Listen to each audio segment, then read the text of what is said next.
दिल्लीच्या जंतर मंतरवर 20 दिवसांपासून उपोषण करणाऱ्या सोनम वांगचुक यांना दिल्ली पोलिसांनी आंदोलन स्थळावरून उचलून नेलंय। सोनम वांगचुक यांना बळ देण्यासाठी ठाकरेंची शिवसेना मैदानात उतरली आहे। मुंबईच्या दादरमधील शिवतीर्थ अर्थात शिवाजी पार्कवर हे आंदोलन होणार आहे। या आंदोलनात उद्धव ठाकरे सहभागी होणार असल्यानं संपूर्ण देशाचं लक्ष आंदोलनाकडे लागलेलं आहे। तर नीट सीबीएसईसह अनेक परीक्षांमध्ये झालेली पेपरफुटीची जबाबदारी घेत केंद्रीय शिक्षण मंत्री धर्मेंद्र प्रधान यांनी राजीनामा द्यायला हवा अशी सोनम वांगचुक आणि कॉक्रोच पार्टीची मागणी आहे। उद्धव ठाकरेंनी आंदोलनाला पाठिंबा दिल्यावर शिवाजी पार्क परिसरात मोठ्या सभेचे आयोजन करण्याची तयारी सुरू आहे। आंदोलनात उद्धव ठाकरे, माजी मंत्री आदित्य ठाकरे, खासदार संजय राऊत यांच्यासह पक्षाचे पदाधिकारी आणि कार्यकर्ते हे मोठ्या संख्येने उपस्थित राहतील। मला विचारलं तुम्ही दिल्लीला जाणार का? जरूर जाईल, पण नुसता कोरड्या शब्दांनी त्यांचं मी समाधान करायला जाणार नाही। पहिले इकडे मी आंदोलन करेन, पहिली त्यांना इकडे पाठिंबा रस्ता उतरून दाखवेन आणि मग मी त्यांना भेटायला जाईल। तर आज या चॅनलच्या माध्यमातून मी सर्व पक्षाच्या सर्व भाषिकांना आवाहन म्हणजे विनंती करतोय की हा जो लढा आहे, जसा हिंदुत्वाचा मंदिर चोराविरुद्ध, ढोंगी हिंदू विरुद्ध आहे, तसा उद्याचा लढा आपल्या देशाच्या भविष्य असलेल्या युवकांसाठीचा लढा आहे।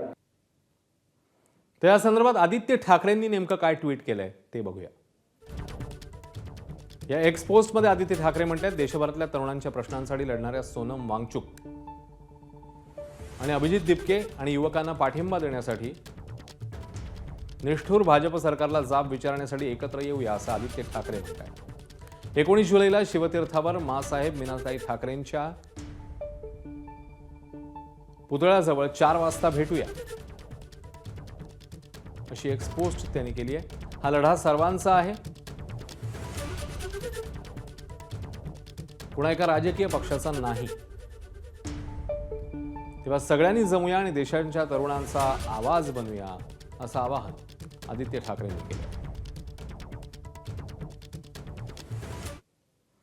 तर सोनम वांगचुक यांच्या आंदोलनाला देशभरातनं विशेषतः मुंबईतल्या आणि विविध विरोधी पक्षांकडनं मोठा पाठिंबा मिळतोय। अशातच मुंबईतल्या सीएसएमटी स्थानकाबाहेर एआयएसएफ कडनं वांगचुक यांच्या पाठिंब्याकरता आंदोलन झालं।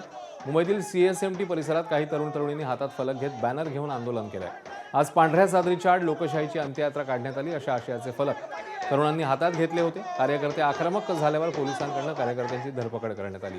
इकडे मंत्रालयाबाहेर धर्मेंद्र प्रधान यांच्या विरोधात आक्रमक होत सोनम वांगचुक यांच्या समर्थनार्थ राष्ट्रवादी शरद पवार पक्षाचं आंदोलन होणार होतं, मात्र पोलिसांनी कार्यकर्त्यांना मंत्रालयाच्या दिशेने जाण्याआधीच पक्ष कार्यालयाजवळ रोखलं।